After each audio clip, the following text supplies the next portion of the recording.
আরে তুই এত বেশি বুঝিস কেন বলতো? আরে পুরো কথাটা আমারে বলতে তো দিবি। আর কি বা বলার বাকি আছে তোর?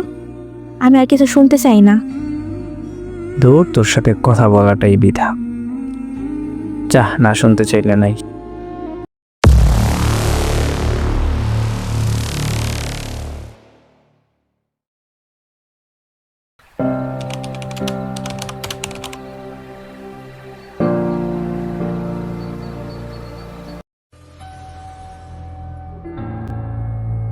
আর কি শুনবো তোর?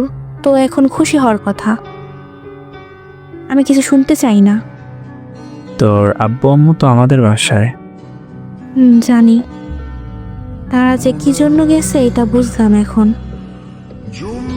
বিয়ের কথাবার্তা বলতে এসেছে। আমার আব্বু আম্মু সব সময় তোকে নিয়ে বাড়াবাড়ি করে। এখন তোর বিয়ে দেওয়ার জন্য উঠে পড়ে লেগেছে। তাদের যে একটা মেয়ে রয়েছে তারা সেটা ভুলে গেছে। আরে তুই এত বেশি বুঝিস কেন বলতো? আরে পুরো কথাটা আমারে বলতে তো দিবি। আর কি বা বলার বাকি আছে তোর? আমি আর কিছু শুনতে চাই না। ধুর, তোর সাথে কথা বলাটাই বৃথা। যা, না শুনতে চাইলে নাই। এখন তো অন্য কাউকে পেয়ে গেছিস না, আমার সাথে কথা বলবি কেন? আগে পুরো কথাটা শোন, তারপর যা করার করবি। আচ্ছা বল। বিয়েটা তোর সাথেই। মানে? মানে তোর আব্বু আম্মু তোর আর আমার বিয়ের কথা বলতেই আসছে। আমি জানতাম আমার আব্বু আম্মু আমাকে অনেক ভালোবাসে। আমি কি চাই তারা জানে। একটু আগে কি যেন বললি তোর আব্বু আম্মুর কথা? কিন্তু তুই আমাকে এটা আগে বলিসনি কেন? সুযোগ দিয়েছিস বলার? সরি। সবকিছু এমন বেশি বুঝলে দেখবি একদিন সত্যি সত্যি অন্য কোনো মেয়ে আমাকে নিয়ে চলে গেছে। না, তুই শুধু আমার। পারিস তো শুধু কান্না করতে।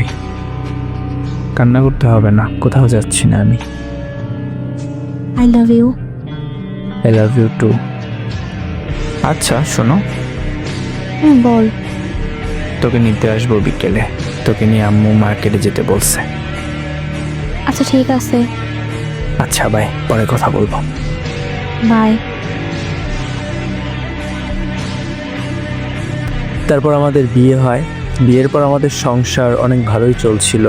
আমি ফিনল্যান্ড চলে আসি, এখানে জব করি।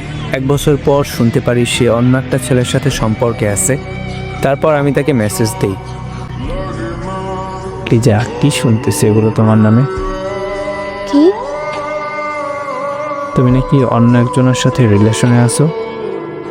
না তো, কি বলো এসব? কে কি বললো তাতেই তুমি বিশ্বাস করতেছো?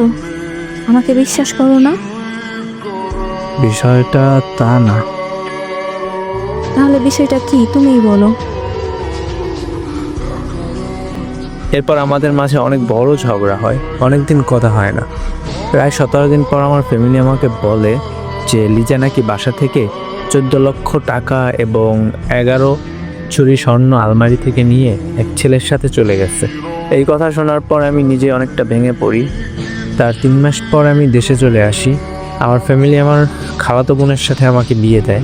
তারপর খালাতো বোন বলে, রিজভি, বলো। আমি জানি তুমি লিজাকে অনেক ভালোবাসতা, কিন্তু এখন সেই ভালোবাসা আমি চাই। আমি জানি না যে লিজার জায়গাটা আমি ওর জায়গা চাই না। তোমাকে কখনো দিতে পারবো কিনা। আমাকে শুধু তুমি একটু ভালোবাসো। আমি চেষ্টা করব।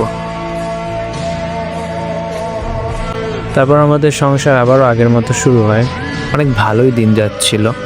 এর প্রায় 5 মাস পর শুনতে পারি যে আমার প্রাক্তন স্ত্রী যে ছেলের সাথে চলে গেছিল, সেই ছেলে ওর থেকে সব কিছু নিয়ে ওরে ছেড়ে দিয়েছে। আলহামদুলিল্লাহ, এখন আমি আমার বউকে নিয়ে অনেক সুখে আছি। সবাই আমাদের জন্য দোয়া করবেন। আসসালামু আলাইকুম।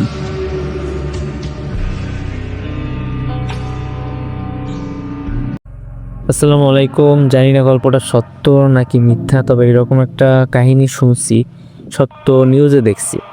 তো এই গল্পটা সেই গল্পটা কিনা বা এটার কেউ শূন্য বলতেছে কিনা জানি না আদৌ। তো যাই হোক, এরকম নারী জীবনে না আসুক, কোনো পুরুষ জীবনে না আসুক, এটাই চাওয়া। আর গল্প শেয়ার করলে পেজে নক দিয়েন। ঈদের পর হয়তো বা আর লং ভিডিও দেব না, যদি কারো গল্পও থাকে ওগুলো শর্ট আকারে আপলোড করতে হবে। যাই হোক, গল্প শেয়ার করলে পেজে নক দিবেন এবং পেজের লিঙ্কটা আমার ভিডিওর ডিসক্রিপশনে থাকবে না, থাকবে একেবারে চ্যানেলের ডিসক্রিপশনে।